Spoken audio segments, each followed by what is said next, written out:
La solitude a été décrite comme étant le mot le plus triste dans la langue anglaise. La solitude ne tient pas compte de l'âge. La solitude ne tient pas compte de la race. La solitude ne tient pas compte du statut social. La solitude ne tient pas compte de l'intelligence.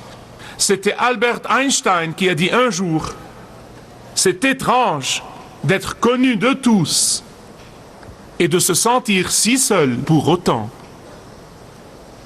Un écrivain célèbre a dit un jour, « Quand j'étais enfant, je n'avais jamais d'amis pour jouer avec moi dans le parc. Je n'oublie jamais la bascule. Je me tuais à courir d'une extrémité à l'autre. » Mais vous savez, en fait, je crois que ça décrit parfaitement notre génération. Réellement. Je crois que la plupart de nous seraient surpris de découvrir ce que George Gallup a découvert, à savoir que les étudiants universitaires de l'Amérique sont les personnes les plus solitaires sur Terre. C'est incroyable, je ne pouvais pas le croire, même quand j'ai lu les statistiques et l'étude, et quand je les ai relus. Il y a des moments dans la vie où les nuages de l'anxiété, de la tristesse, de la peur et de la solitude éclipsent le rayonnement du Seigneur Jésus-Christ.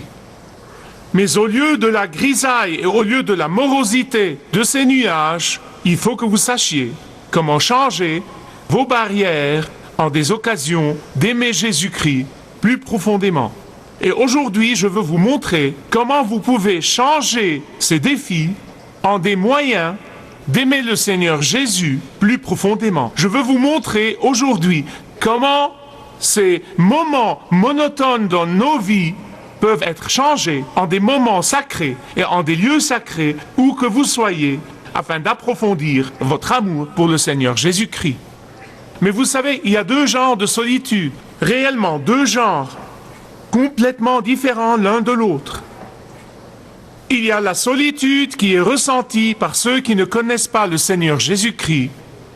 Et il y a un autre genre de solitude qui peut être ressentie seulement par les personnes qui aiment le Seigneur Jésus. Le saviez-vous? Vous voyez la solitude qui est ressentie par ceux qui ne connaissent pas l'amour de notre Seigneur Jésus-Christ. La solitude ressentie par ceux qui ne connaissent pas le salut qui vient par la connaissance du Seigneur Jésus-Christ est une solitude qui émane de cœurs vides et de vie vide. Quand la solitude est ressentie par ceux qui vivent dans l'obscurité et dans le péché, c'est que la lumière de Jésus-Christ n'a pas encore resplendi dans leur vie. La solitude ressentie par ceux qui ne connaissent pas le Seigneur Jésus-Christ est ce qu'on appelle la solitude du désespoir. C'est la solitude de l'absence de but. C'est la solitude d'une existence dépourvue de sens. C'est la solitude de l'absence d'identité, de qui ils sont. C'est le genre de solitude qu'a ressenti Elvis Presley. Elvis était riche et célèbre et populaire. Il était aimé, même adoré par des millions de personnes, non seulement toute sa vie, mais aussi après sa mort. Savez-vous qu'il y a aujourd'hui plus d'adorateurs d'Elvis Presley que d'épiscopaliens?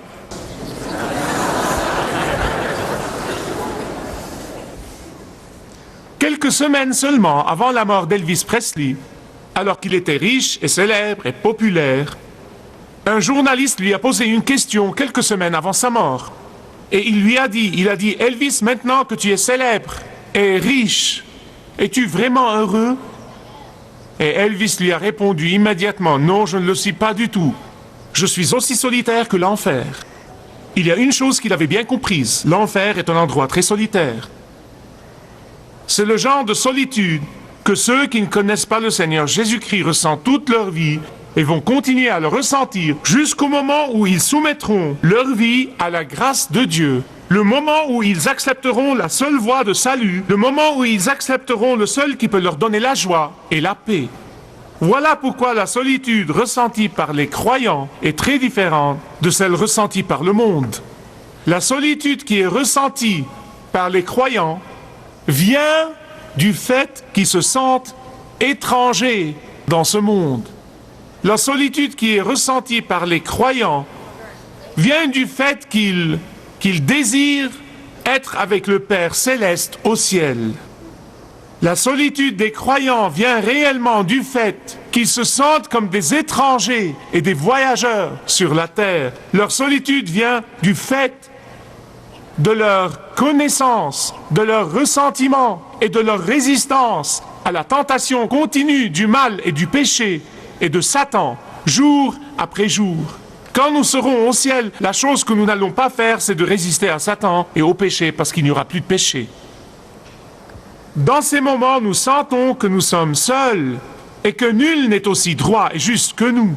Réellement, quand Élie était déprimé, quand il s'est senti seul, il a mis son visage entre ses genoux et il a dit « Dieu, je suis le seul à t'aimer, à t'adorer. Prends-moi au ciel. Prends mon âme maintenant, Seigneur. » Il a senti qu'il était le seul à marcher avec le Seigneur. Voilà pourquoi le Seigneur lui a assuré qu'il restait encore 7000 hommes qui n'ont point fléchi le genou devant Baal et qui adoraient le Dieu vivant. La solitude que ressentent les croyants est la solitude qui vient du fait que les méchants semblent réussir, que l'injustice semble être appréciée par la société, que l'avidité devient acceptable, que la vérité semble sombrer dans une mer de mensonges et que les forces des ténèbres semblent réellement avoir le dessus. Voilà la solitude des croyants, voilà la solitude des hommes de Dieu et des femmes de Dieu. La solitude des croyants vient du fait qu'ils sont toujours tiraillés dans leur vie entre l'amour de Jésus et l'amour du monde. La solitude des croyants vient souvent du fait qu'ils ou elles sont tiraillés entre vouloir plaire à Dieu et résister à la satisfaction immédiate et aux pressions. La solitude des croyants vient du fait qu'ils veulent se faire entendre et avoir de l'influence, mais craignent vraiment l'aliénation des autres pour eux qui pourrait provenir. La solitude des croyants vient du fait qu'ils désirent sincèrement obéir totalement au Seigneur Jésus-Christ, mais se heurtent au découragement des autres pour eux. La solitude des croyants vient souvent du fait leur persistance dans leur péché et leur justification du péché, quoiqu'ils sachent que le repentir est la seule façon de s'occuper du péché. Écoutez-moi bien sur ce point. Écoutez bien, amis bien-aimés. Justifier le péché dans votre tête va certainement aiguiser votre sentiment de solitude. Réellement, quand Adam et Ève ont péché, au lieu de se repentir, qu'est-ce qu'ils ont fait? Ils se sont justifiés dans leur tête et ils ont élaboré cette justification. En fait, quand ils se sont retrouvés face au Seigneur, ils avaient déjà élaboré l'argument dans leur tête. C'est la faute à elle, c'est la faute à lui, c'est la faute au diable. Non, mais vous savez, ils l'ont vraiment élaboré dans leur tête, la justification. Ils ont essayé de cacher les conséquences du péché, mais en vain. Et ainsi, pendant toute cette période de temps, ils ont aiguisé leur solitude. Pourquoi cela? Pourquoi? Parce que le péché est anormal pour le vrai chrétien. Le péché est étranger au vrai chrétien. Le péché est contraire au désir de la nouvelle nature que le Seigneur Jésus-Christ nous a donnée par son salut. Par conséquent, le péché, dont on ne se repent pas, crée une barrière entre nous et le Seigneur et aiguise notre sentiment de solitude. Écoutez-moi bien. Le péché dont on ne se repent pas crée un sentiment de honte. Et si vous cachez votre péché avec des feuilles de figuier, vous ressentirez cette solitude, même si vous êtes entouré de millions de personnes. Le péché dont on ne se repent pas finit par créer une barrière entre nous et Dieu. Dieu n'a pas changé, mais vous aussi. Bien que Adam fût seul, nous ne savons pas pour combien de temps il était seul avant qu'Ève lui soit donnée. Mais avant qu'Ève ait existé, Adam était seul, n'est-ce pas? Mais il ne s'est jamais senti seul. Et maintenant qu'il a Ève à ses côtés, ils se sentent seuls, tous les deux. Pourquoi? Pourquoi ne s'était-il pas senti seul avant qu'Ève lui soit donnée? C'est Dieu qui a dit qu'il n'est pas bon qu'Adam soit seul et non pas Adam. Car Adam avait la compagnie du Seigneur et elle était suffisante. Elle était suffisante. Aujourd'hui, nous allons nous concentrer sur apprendre à aimer le Seigneur Jésus-Christ dans les moments de solitude. Ne perdez pas les moments de solitude dans votre vie. Nous passons tous par ces moments. Ne les perdez pas. Vous dites, eh bien Michael, veux-tu dire que je peux aimer Jésus davantage dans les moments de solitude dans ma vie? Oui. Comment pourrais-je aimer Jésus quand je suis malheureux? Je vais vous le montrer. Quand vous êtes seul, vous êtes sans distraction. Quand vous êtes seul, vous n'êtes jamais loin de Dieu. Quand vous êtes seul, Dieu peut avoir votre attention qu'il ne pouvait pas avoir en d'autres moments. Et quand vous ressentez la présence de Dieu, vous ressentez une joie qui n'a pas de pareil sur la surface de la terre. Je veux que vous ouvriez avec moi au psaume 142. Je crois que le psalmiste essaye de nous apprendre 5 choses quant à aimer le Seigneur dans les moments de solitude. Comment approfondir votre amour pour le Seigneur dans les moments de solitude? Comment renforcer votre amour pour le Seigneur dans les moments de solitude? Le psalmiste nous dit que dans la solitude, vous pouvez être sûr que Dieu vous écoute. Versets 2 et 3. Deuxièmement, il dit que dans les moments de solitude, vous pouvez être sûr que Dieu vous comprend. Verset 4. Troisièmement, il dit que dans les moments de solitude, vous pouvez être sûr que Dieu ressent ce que vous ressentez. Et quatrièmement, c'était le verset 5, le verset 6, il dit que dans les moments de solitude, vous pouvez être sûr que Dieu est votre part. Et finalement, dans les versets 7 et 8, il dit que dans les moments de solitude, vous pouvez être sûr que Dieu vous libère pour le louer. Numéro 1. Dans la solitude, vous pouvez être sûr que Dieu vous écoute. Vous voyez, quand vous n'êtes pas seul, vous êtes occupé. Vous avez des choses à faire, des endroits à explorer, des gens à voir. Et quand vous êtes occupé, écoutez-moi bien, quand vous êtes distrait, vos prières deviennent routinières. J'ai raison, n'est-ce pas? Que Dieu vous bénisse. Mais quand vous n'avez personne d'autre que Jésus, quand vous ne pouvez lever vos yeux que vers le ciel, quand vous n'avez nulle part où aller sauf le trône de la grâce, vos prières sont ferventes. Vous combattez dans la prière. Votre prière devient très personnelle avec le Seigneur. Quand vous êtes seul, vous allez probablement épancher votre cœur auprès du Seigneur. Vous allez probablement dire ce que vous avez à dire au Seigneur. Vous allez probablement persister dans la foi, ce que vous ne feriez peut-être jamais si vous n'étiez pas seul. Je remercie Dieu pour les moments de solitude, réellement. Ce sont des moments merveilleux. Le psalmiste dit, je lui expose ma plainte et je lui fais part de ma détresse. Êtes-vous prêt à écouter une vérité? Dieu veut que vous l'importuniez. M'avez-vous entendu? Dieu veut que vous l'importuniez. Dieu veut que vous épanchiez votre cœur devant lui. Dieu veut que vous épanchiez votre âme devant lui. Dieu veut que vous marteliez sa porte. Dieu veut que vous exprimiez votre besoin désespéré de lui. Il veut que vous exprimiez votre besoin désespéré de lui. Pourquoi? Parce que quand il vous répondra, vous allez l'aimer davantage. Dans la solitude, vous pouvez être sûr que Dieu vous écoute. Deuxièmement, vous pouvez être sûr que Dieu vous comprend. Verset 4. Quand mon esprit est abattu au-dedans de moi, toi, tu connais mon sentier. Savez-vous où était David quand il a écrit ce psaume? Je crois qu'il y a des Bibles qui le précisent. Il y a des Bibles qui vous disent où il était quand il a écrit ce psaume.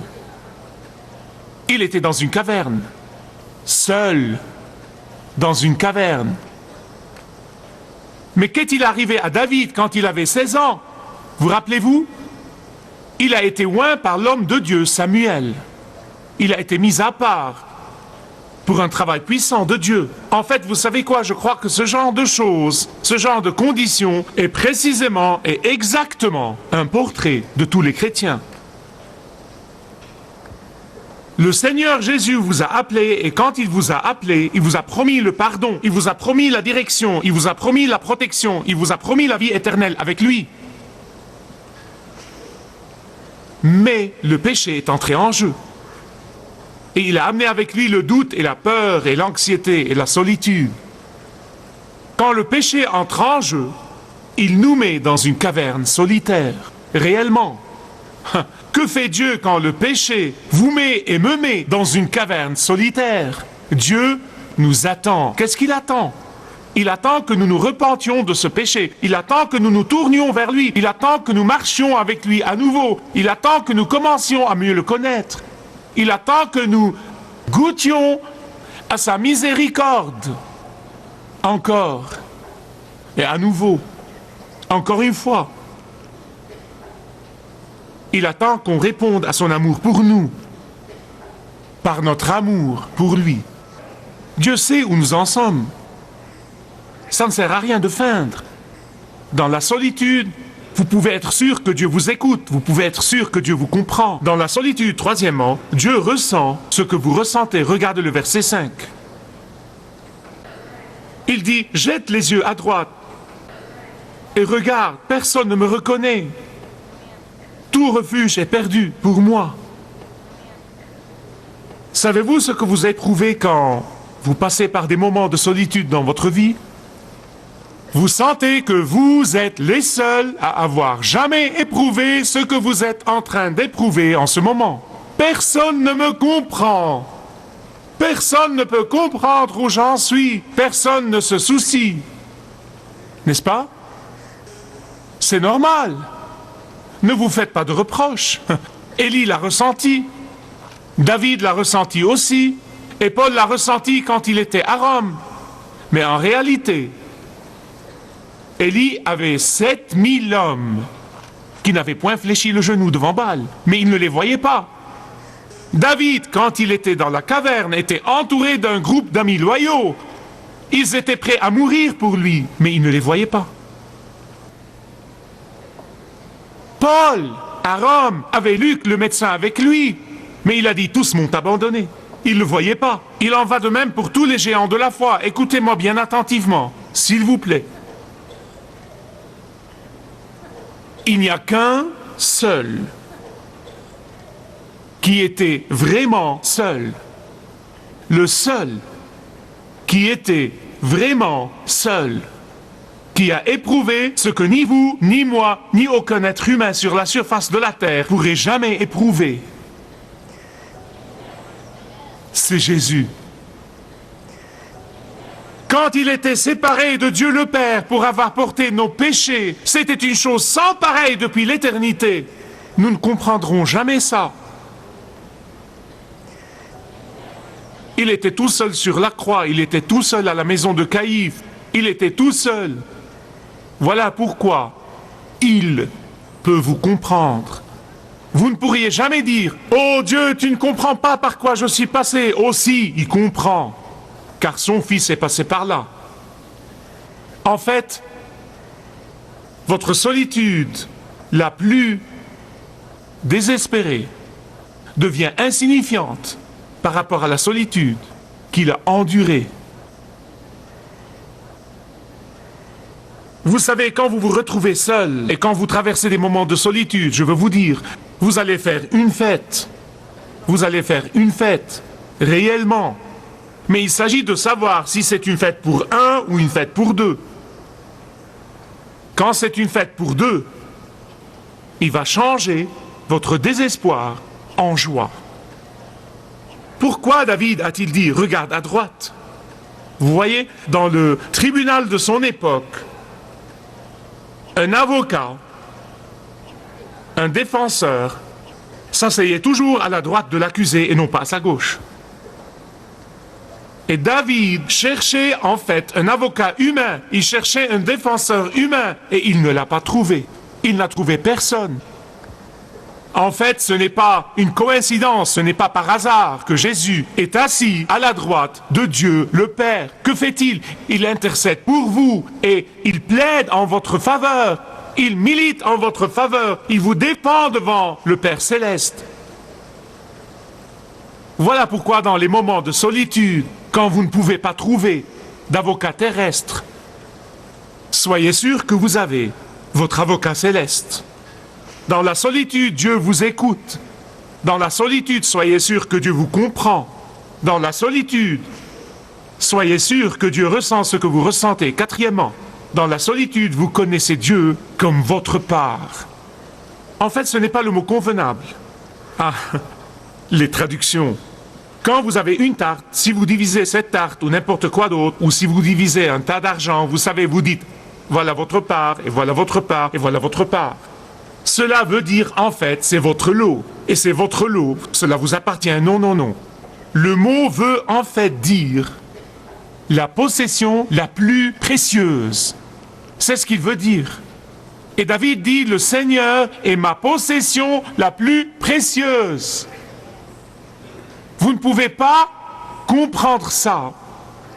Vous ne pouvez pas considérer le Seigneur comme votre possession la plus précieuse que dans les moments de solitude. C'est le seul moment. Voilà pourquoi c'est le moment d'aimer le Seigneur plus profondément. Vous savez, quand un ami vous trahit, quand votre intégrité est mise en doute, quand votre intégrité est attaquée à tort, quand vos plus chers et vos plus proches vous rejettent, vous appréciez à ce moment-là la valeur de votre possession la plus précieuse. Et quand vous appréciez et prisez votre possession la plus précieuse, vous aimez Jésus profondément. Finalement, les versets 7 et 8 du psaume 142, dans la solitude, Dieu vous libère pour le louer.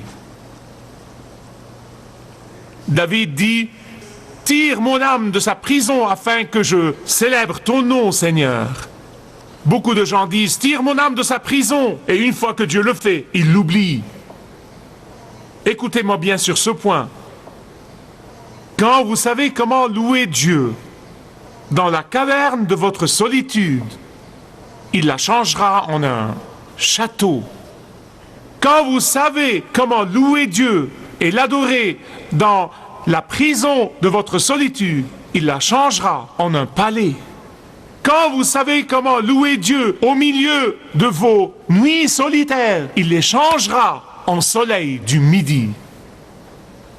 S'il vous plaît, laissez-moi répéter ce que j'ai déjà dit. Ne perdez pas les moments solitaires de votre vie. Ces moments de solitude sont destinés à vous approcher davantage de Jésus, afin que vous l'aimiez davantage.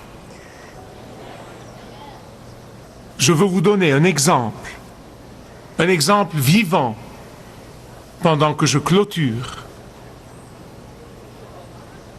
Joseph Scriver était fiancé à une femme qu'il aimait profondément. Mais la tragédie a frappé. Et la veille du mariage, elle était passagère dans un bateau qui a chaviré et elle est morte noyée.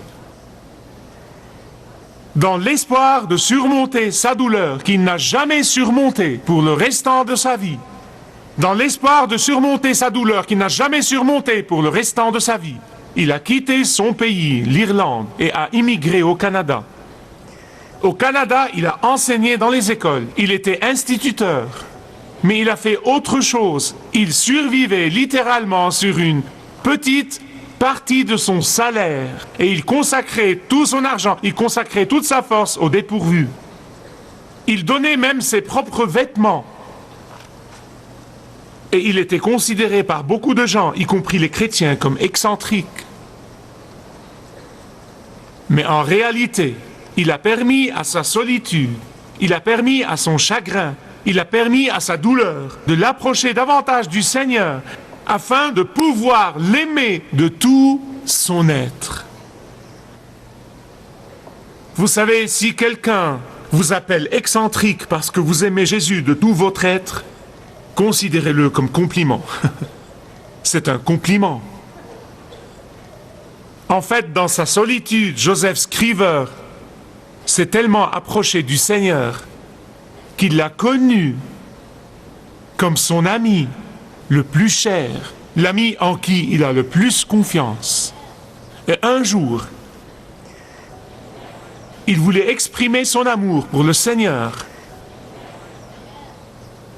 Il écrivait et il déchirait, il écrivait et ce n'était pas assez bon. Et il voulait exprimer son amour pour Jésus qui était son meilleur ami. Finalement, il a écrit le paragraphe suivant. Quel ami nous avons en Jésus? Nos péchés et nos peines, il a porté.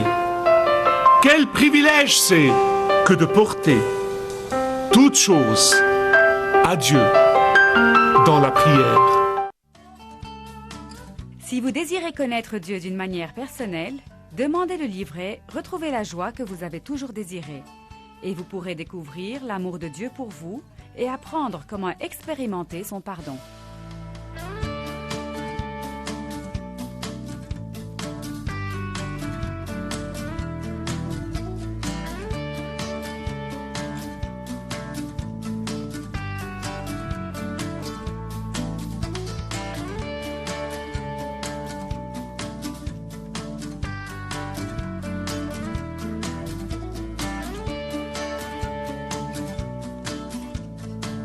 Si vous avez une relation personnelle avec Dieu et vous êtes intéressé à marcher plus intimement avec lui, demandez le livret « 7 pas sur le chemin de la foi » qui vous guidera dans une relation plus profonde avec votre Père Céleste. Demandez votre livret gratuit.